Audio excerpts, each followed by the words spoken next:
Hello, I'm Dinna. Today I'm in Jakarta.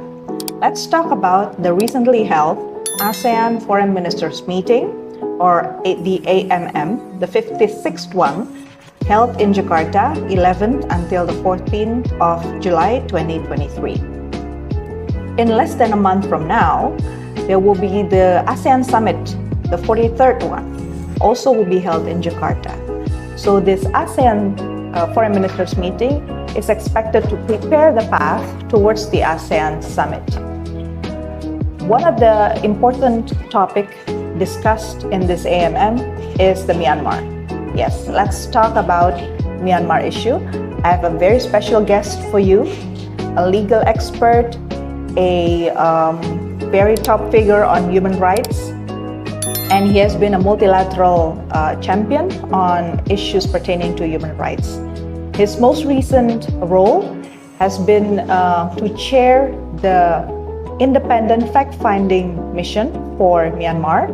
His mandate was given by the United Nations Human Rights Council. So, what are you waiting for? Let's discuss how he views the AMM handlings of the Myanmar. Come follow me.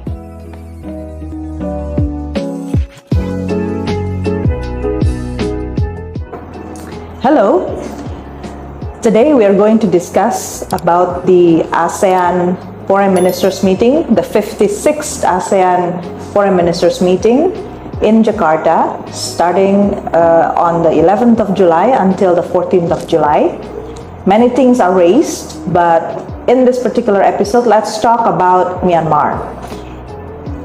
With me is Pak Marzuki Darusman, a chair of the independent fact-finding mission for Myanmar, mandated by the United Nations Human Rights Council. He is also a lawyer, legal expert, human rights campaigner. I think a very, not only prominent person, but a suitable person to talk about this.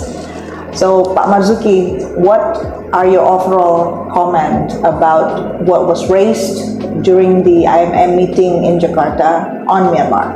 There's high expectation that the most burning issue which ASEAN is facing at the moment regarding Myanmar can be not quite resolved. We understand that, but that much bolder steps can be taken to address the issue there that has gone on for these past 2 years since the coup d'etat by the illegal junta. And therefore, in the wake of the ASEAN Summit meeting, which will be held in September, the hope is that the AMM will then be able to set new directions for the summit to endorse, to find a durable resolution to the Myanmar issue. Okay, so ASEAN could have taken bolder steps. I think that part of your statement is important here. And the Foreign Minister of Indonesia, Retno Marsudi, mentioned that numerous things has been done to secure potential for peaceful dialogues among parties in Myanmar. 110 meetings have been organized, and should be enough maybe? Is it enough, do you think, to start up a peaceful dialogue among parties in Myanmar? Well, I'm still willing to give the chair the benefit of the doubt.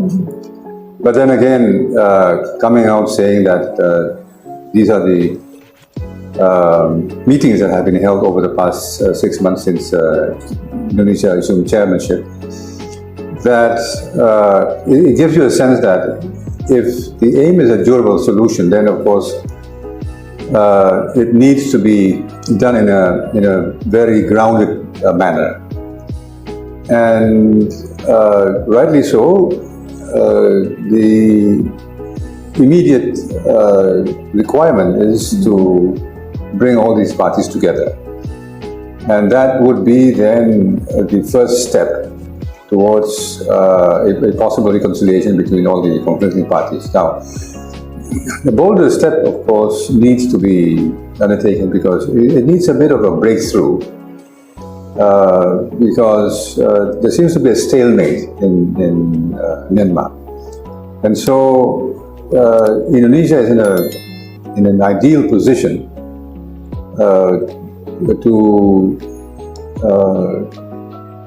push things along because over the past period, I think there's a lot of confidence that has been given to the chair for a possible breakthrough of this impasse. And so perhaps bolder steps would require that Indonesia come out much more clearer with regard to the status of the NUG, the NUCC, recognizing them as not only conflicting parties, but recognizing them as the legitimate democracy movement that is seeking to redress the atrocities, the violations, the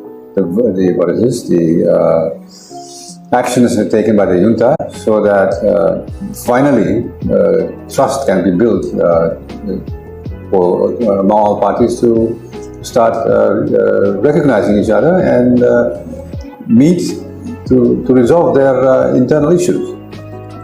So, in your own observations, years of monitoring Myanmar, 2017 until 2019, and then still ongoing up until now, any new informations that drives you to say, let's recognize the presence of NUG and NUCC more confidently, so that more or accelerated path towards peace can be done?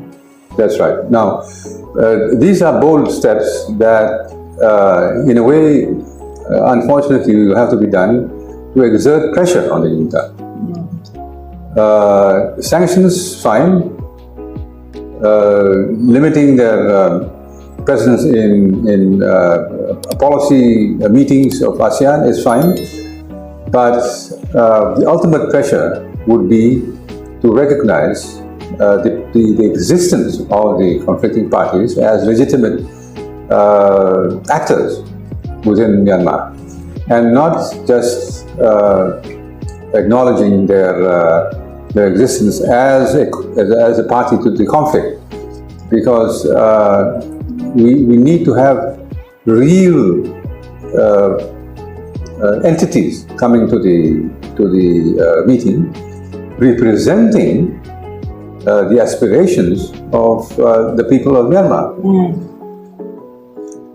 Very good.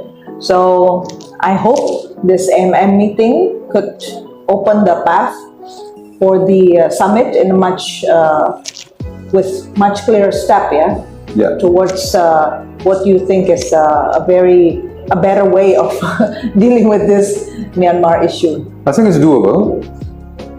Once the chair gets the endorsement of the summit, but the summit will need to be assisted in making the right decisions, and therefore this AMM is very critical in directing the summit to decide on where things should go from September on until December, when then Laos takes over, and therefore Indonesia has the opportunity to lay down the groundwork for a durable solution. Thank you, Pak Marzuki, for your insights and information on Myanmar. If you have any comments, any questions, please put it down so we can follow up for the next video. Don't forget to subscribe and share with your friends. See you until next episode.